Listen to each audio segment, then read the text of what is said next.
Boa noite, meus irmãos. Estamos mais essa quarta-feira para o culto de adoração ao nosso Deus, louvor ao nosso Pai.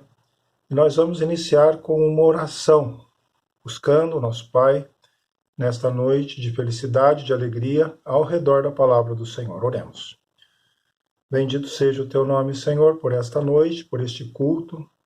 Louvado seja o teu nome pelo privilégio de estarmos juntos ao redor da tua santa palavra, para meditarmos, para intercedermos, para orarmos em comunhão com os nossos irmãos. Senhor, o Senhor nos concede graça, o Senhor nos concede bênção e nos dá mais essa oportunidade. Nós te louvamos por ela, exaltamos o teu nome, Deus vivo, verdadeiro, Deus Pai, Filho e Espírito Santo, Senhor das nossas vidas. Nós te invocamos e te adoramos em nome de Jesus. Amém. Meus irmãos, nós vamos ler Eclesiastes como texto inicial, capítulo 8. Abra sua Bíblia. Eclesiastes, capítulo 8. Nós vamos ler dos versículos 1 ao versículo 6. Eclesiastes 8, de 1 a 6. O texto nos diz assim: Quem é como o sábio? E quem sabe a interpretação das coisas? A sabedoria do homem faz reluzir o seu rosto e muda-se a dureza da sua face. Eu te digo, observa o mandamento do rei, e isso por causa do teu juramento feito a Deus. Não te apresses em deixar a presença dele, nem te obstines em coisa má, porque ele faz o que bem entende. Porque a palavra do rei tem autoridade suprema, e quem lhe dirá, que fazes? Quem guarda o mandamento não experimenta nenhum mal, e o coração do sábio conhece o tempo e o modo. Porque para todo propósito há tempo e modo, porquanto é grande o mal que pesa sobre o homem. Eu peço que você volte os seus olhos nos versículos 5 e 6 desse trecho importante para a nossa meditação de hoje, como um texto inicial. Ele fala assim, aí a partir da metade do versículo 5. O coração do sábio conhece o tempo e o modo. E o início do versículo 6. Porque para todo propósito há tempo e modo. Aprendizado para os nossos corações, a partir aí do texto de Eclesiastes.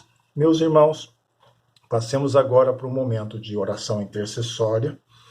Vamos nos lembrar dos pedidos, das necessidades dos nossos irmãos, os nossos missionários. Existem irmãos internados em tratamentos, irmãos com a gripe, da Covid, temos irmãos com doenças da idade. Vamos interceder pelos irmãos que precisam de uma porta aberta, clamando por um emprego ao Senhor. Sabemos das necessidades das famílias. Oremos silenciosamente, depois estarei orando de maneira audível.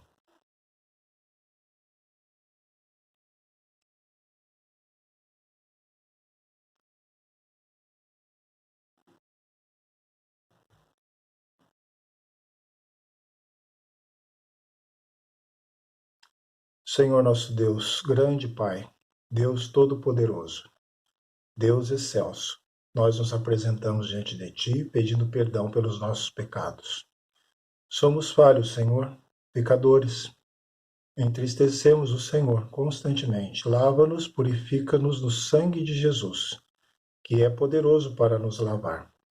Tenha misericórdia, ó Deus, dos nossos irmãos enfermos, em diversas enfermidades, algumas consideradas incuráveis pelos homens. Mas o Senhor é o Deus do milagre. Vá ao encontro, Senhor, restaurando, mudando a sorte, curando pelo teu poder.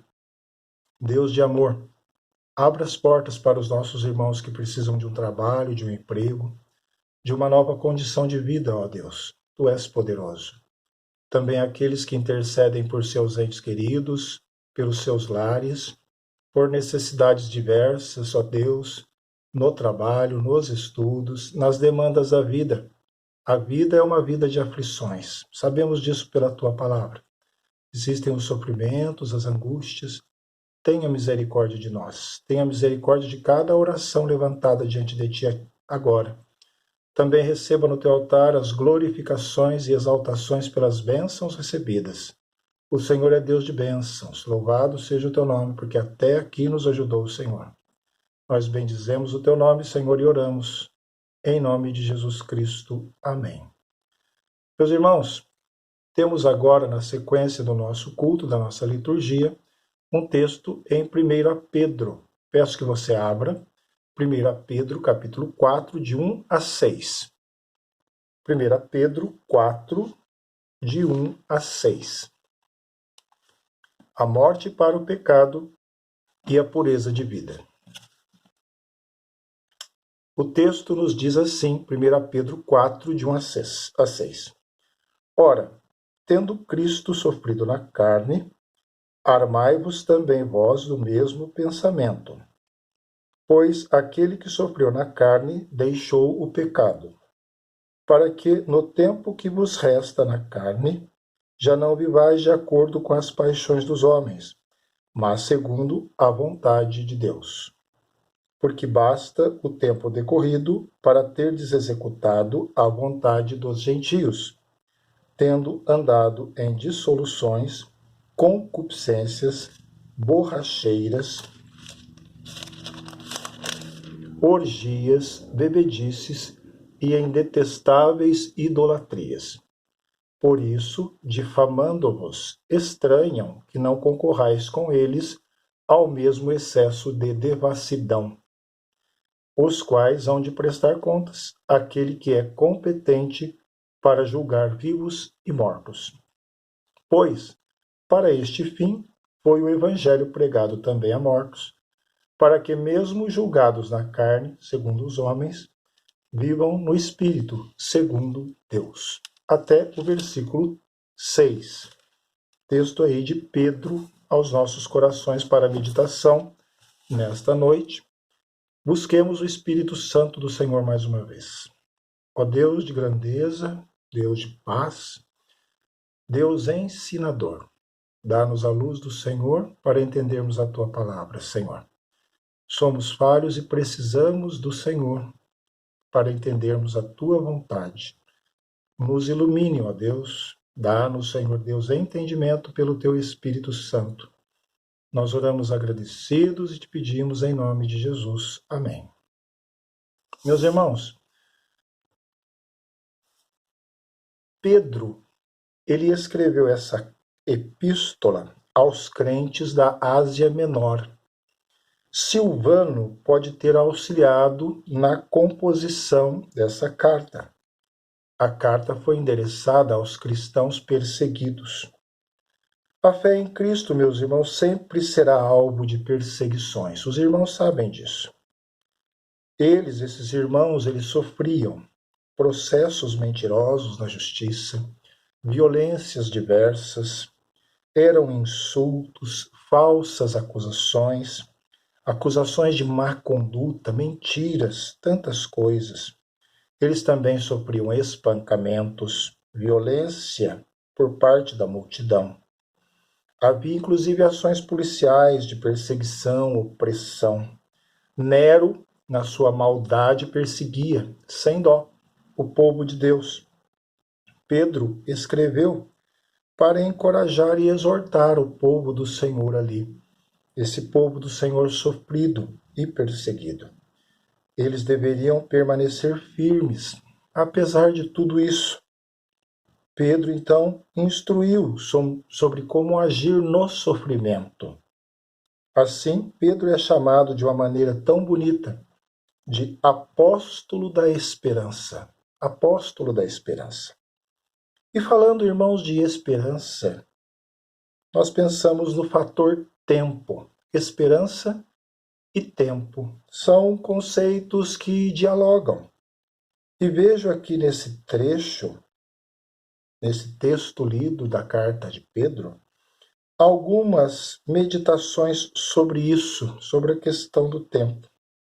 Não há como separar as ideias de tempo e de esperança. Pedro, o apóstolo da esperança, Na Bíblia também nós encontramos várias meditações sobre essa questão do tempo. Lemos em Eclesiastes aqui o texto que vimos, inclusive aquela parte que destacamos tão interessante para os nossos corações. Jesus também, nosso maior mestre, nos ensina em tantas passagens acerca da questão do tempo. A questão do tempo. Pastor Gustavo fez uma profunda meditação no culto de domingo sobre Deus como Senhor do tempo. Deus como Senhor do tempo. E as nossas responsabilidades diante da questão do tempo, servo do Senhor usado, no culto de domingo, alguns domingos atrás. E eu gostaria de continuar meditando sobre essa dimensão do tempo, irmãos, a partir aqui desse texto de Pedro, linkado também àquele texto primeiro que lemos, que os irmãos se lembram e marcaram, de Eclesiastes. E eu gostaria de uma primeira meditação para o nosso coração, é pensarmos o seguinte: resta apenas um tempo, e ele é breve. Resta apenas um tempo, e ele é breve. Versículo 2 nos diz, aí de Pedro, para que no tempo que vos resta na carne. No tempo que vos resta na carne. O sentido, irmãos, é o tempo de vida neste mundo, uma realidade passageira e momentânea. Esse nosso tempo é sempre fugaz, ele é sempre transitório. Na dimensão humana não devemos ter fútil ilusão rasa, não devemos. Não que a ilusão não seja importante, o sonho. Existem dimensões importantes de sonho e ilusão, mas não devemos alimentar ilusões fúteis. Jamais pense que as coisas aqui são duradouras nesse sentido. Não caia nesse tipo de ilusão. Ilusão propagada pelo mundo. Muitos querem que você pense dessa forma, que eu também, que nós pensemos dessa maneira, alimentando a crença de que nada vai acabar. De que nada vai acabar. O inimigo, irmãos, é mestre em enganar nesse sentido. O diabo quer que o homem não pense no fim. Que o homem não pense no fim. É isso que ele quer. Porque é bom para ele que pensemos que resta muito tempo. Mas não é verdade. O texto não diz isso. O inimigo quer que pensemos que resta muito tempo. Uma vida boa que nunca vai chegar a um termo. Evite esse engodo. Cuidado. É mais uma armadilha plantada para te derrubar. Lembre-se todos os dias, resta apenas um tempo. Esse tempo é o que vos resta na carne, aí no versículo 2. Na perspectiva humana, irmãos, ele sempre será curto. Pense nas comemorações que fizemos em 2020. Pense nisso. Parece que nos cumprimentamos há pouco tempo, já estamos no segundo semestre de 2021, caminhando para o final desse ano, daqui a pouco, já viramos para o segundo semestre. Estamos chegando. Pense na sua infância, como passou rápido. Sua adolescência, sua juventude, que às vezes você está na juventude, e passou tão rápido a sua adolescência. Como o tempo passou rápido e não vimos. O salmista diz, tudo passa rapidamente e nós voamos. Veja que o salmista, ele não deixa nada escapar. Ele diz, tudo passa rapidamente e nós voamos. Essa é a realidade. Diante da eternidade de Deus, irmãos, tudo é breve. Tudo é breve. Aqui cabe essa meditação que estamos fazendo. E é importante pensarmos, será que você está ludibriado com esse mundo, levando a vida como se nada fosse acabar? Grande engano. As coisas se vão num piscar de olhos. Algumas meditações sobre a questão do tempo. Esse é o nosso tema hoje. Então, um primeiro aspecto é este. Resta apenas um tempo. E ele é muito breve. É o tempo que resta na vossa carne. Está aí, no início do versículo 2. Mas o texto nos fala, dentro dessa dimensão do tempo, um segundo aspecto que eu quero discutir com os meus irmãos e destacar, que é hora, então, de um novo pensamento.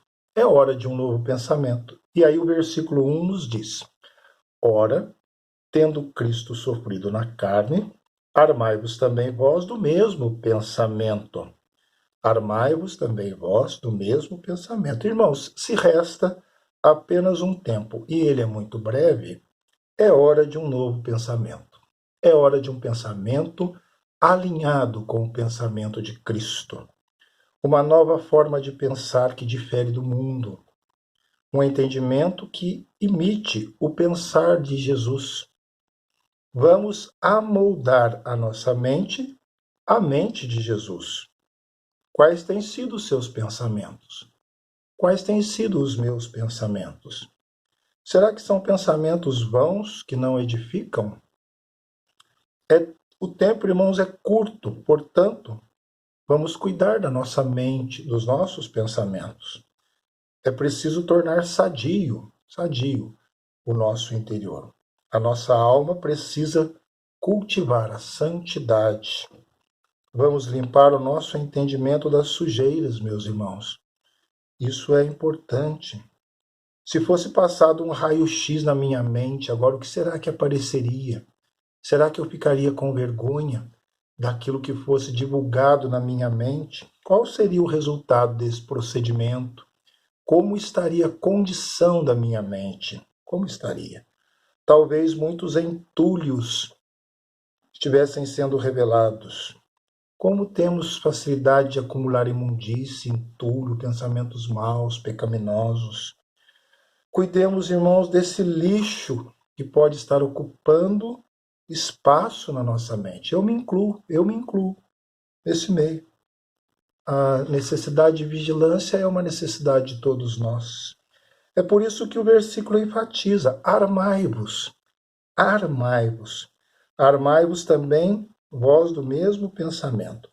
Aprimorar o pensamento de Cristo é uma atitude, é ao mesmo tempo um ato defensivo e um ato ofensivo, é um ato ativo.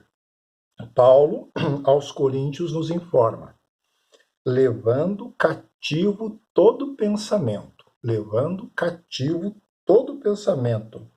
O sentido é escravizar o pensamento à obediência de Cristo, levá-lo à obediência de Cristo. O sentido é aprisionar a mente à vontade do Senhor, Jesus. Paulo queria, irmãos, recuperar a lealdade dos coríntios nesse texto aqui que ele cita. E se ele diz todo pensamento, é a pessoa inteira, levando cativo todo o pensamento, a pessoa inteira. São as nossas ideias, os nossos motivos, desejos e decisões. Quais têm sido os meus pensamentos? Não se esqueça, é preciso armar a consciência, amar a Cristo e armar a consciência desse pensamento de Jesus Cristo. Algumas meditações sobre a questão do tempo. Esse segundo aspecto, então, se resta apenas um tempo e ele é muito breve, é hora de um novo pensamento. É hora de um novo pensamento. Não do pensamento antigo, viciado, mas de um novo pensamento, amoldado, cativo à obediência, ao querer do Senhor Jesus. Novo tempo diante dessa brevidade da vida, meus irmãos. Este é um segundo aspecto do texto aqui de Pedro. Mas, irmãos, um outro aspecto importante dentro dessa meditação que estamos fazendo sobre a questão do tempo, é que é hora de um basta. É hora de um basta. Veja o versículo 3. Porque basta o tempo decorrido para terdes executado a vontade dos gentios, tendo andado em dissoluções, concupiscências, borracheiras, e aí são elencados esses pecados, orgias, bebedices, e em detestáveis idolatrias. Porque basta o tempo decorrido, basta o tempo decorrido. Se resta, irmãos, apenas um tempo, e ele é muito breve, é hora de um basta. Um basta no quê? Nisso que o texto nos diz. Existe um momento, irmãos, no qual se chega ao extremo. É hora de um basta. É quando nós falamos que tudo tem um limite. As coisas excedem as fronteiras do bom senso, da tolerância. É quando nós concluímos que não dá mais. Não dá mais. É exatamente esse o cenário da carta aí de Pedro. O pano de fundo do contexto aí era o mundo pagão. O mundo pagão. A volta ao pecado era um perigo para aqueles crentes, um perigo, um risco. Daí o alerta de Pedro diante desse mundo pagão, dessa conjectura ali, dessa conjuntura.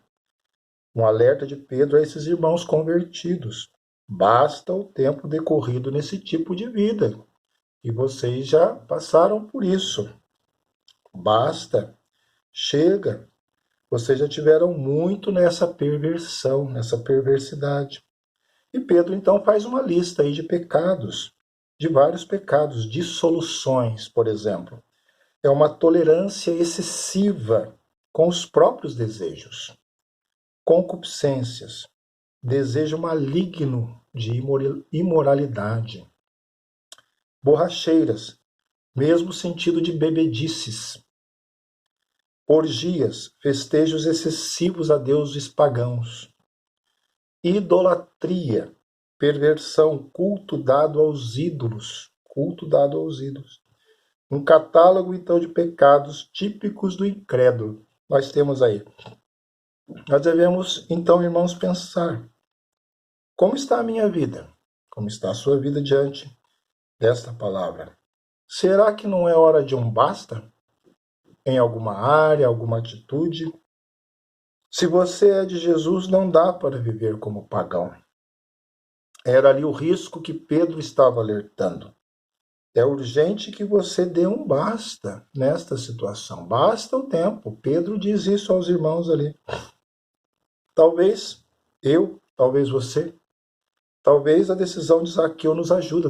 Zaqueu tomou uma decisão, eu sempre cito em algumas mensagens.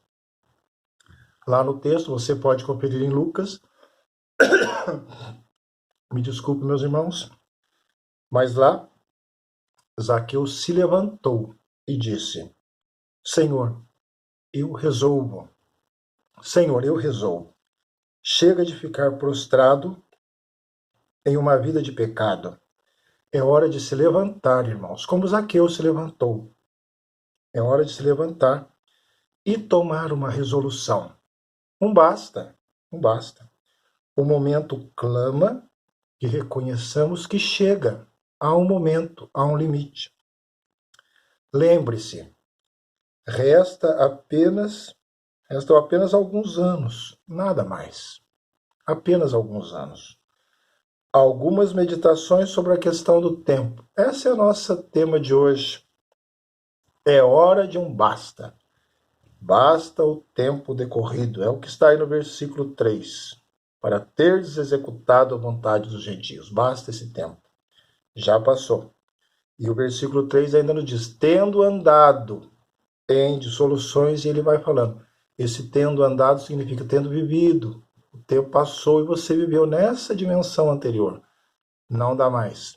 Basta esse tempo. É hora de um basta. Mas, queridos irmãos, nós aprendemos ainda que nessa dimensão, nessa análise que estamos fazendo aqui, essa meditação das questões do tempo, que é hora, o outro aspecto é esse, é hora de um novo viver. É hora de um novo viver. E aí, a segunda parte do versículo 2 nos diz: segundo a vontade do Senhor. O trecho inteiro diz assim, a metade do texto: já não vivais de acordo com as paixões dos homens, mas segundo a vontade de Deus. Se resta apenas um tempo, e ele é muito breve, é hora de um novo viver. Um novo viver. Vivamos segundo a vontade de Deus. Entenda que o versículo, ele apresenta duas opções. Você percebeu. Podemos escolher duas formas de vida. Viver de acordo com as paixões dos homens ou viver conforme a vontade do Senhor. E o versículo 6, aí, a sua segunda parte, também nos diz: vivam, final aí do versículo 6, vivam no Espírito segundo Deus. Segundo Deus. Perceba que não é apresentada outra escolha. Aliás, a Bíblia nunca anunciou um terceiro caminho, uma terceira opção, uma terceira escolha. As Escrituras sempre mostraram duas alternativas. Diante dessa verdade, irmãos, é preciso perguntar: de que forma eu estou vivendo? De que forma você está levando a sua vida? Em pecado, de acordo com as paixões dos homens, ou em santidade, segundo a vontade de Deus? Há um detalhe interessante, irmãos, nessa carta, sobre essa carta. Muitos destinatários ali, os irmãos perceberam, eram de origem pagã. E eles haviam recebido uma formação complicada anterior. O texto de Pedro, no capítulo 1, aí a mesma carta nos diz, Pedro dizendo a eles: o fútil procedimento que vossos pais vos legaram. Fútil procedimento que vossos pais vos legaram. A herança que eles receberam era essa herança, um fútil procedimento. Que bagagem, que herança complicada. Uma forte herança pesava sobre esses novos crentes. Não é fácil mudar a forma de educação, a forma de cultura recebida, irmãos, é difícil. E eles ali estavam lutando contra esse velho homem. Mas Pedro nos mostra que há esperança quando recorremos a Jesus. Há esperança, apesar dessa herança, desse fútil procedimento legado pelos pais ali para aqueles irmãos. Há esperança quando cremos no precioso sangue do Cordeiro que nos torna novas criaturas. Sangue sem mácula que transforma a nossa vida e nos dá novas perspectivas. Portanto, é possível uma mudança. Sim, é possível, pois resta apenas um tempo. E esse tempo é breve. Romanos nos diz, Paulo mesmo aos Romanos: andemos nós em novidade de vida. Andemos, viva.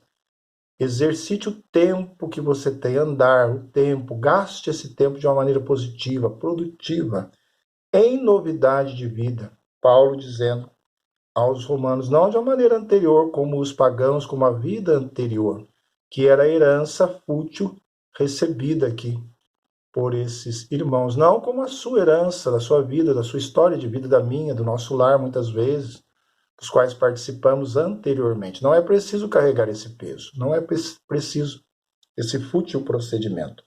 É possível uma nova vida, é possível um novo viver, conforme a vontade do Senhor. Como está a minha vida, como está a sua, é preciso que estejamos refletindo. Lembre-se, Deus te concedeu apenas uma vida. Deus me concedeu apenas uma vida. Algumas meditações sobre a questão do tempo, diante desse privilégio de termos a vida, mas ela é uma só e ela é breve. É hora, então, de um novo viver, a partir destas postulações aqui de Pedro.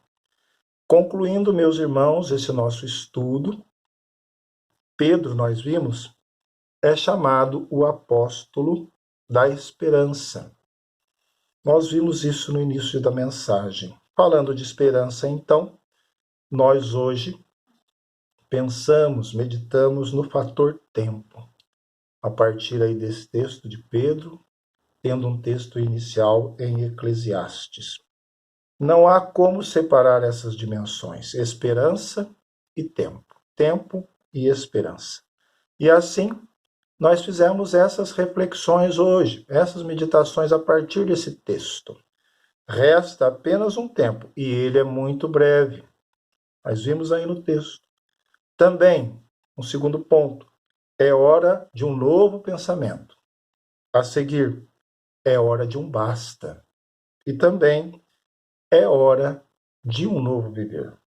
O versículo 7, que nós não lemos, mas está aí, é muito significativo e nos diz: ora, o fim de todas as coisas está próximo. Sede, portanto, criteriosos e sóbrios, a bem das vossas orações. Últimos dias, o fim de todas as coisas. Na teologia, é o período exatamente entre a ressurreição e a segunda vinda. Estamos, então, nos últimos dias. Que Deus os abençoe diante da sua palavra e diante desse tempo que é breve. Em nome de Jesus. Amém.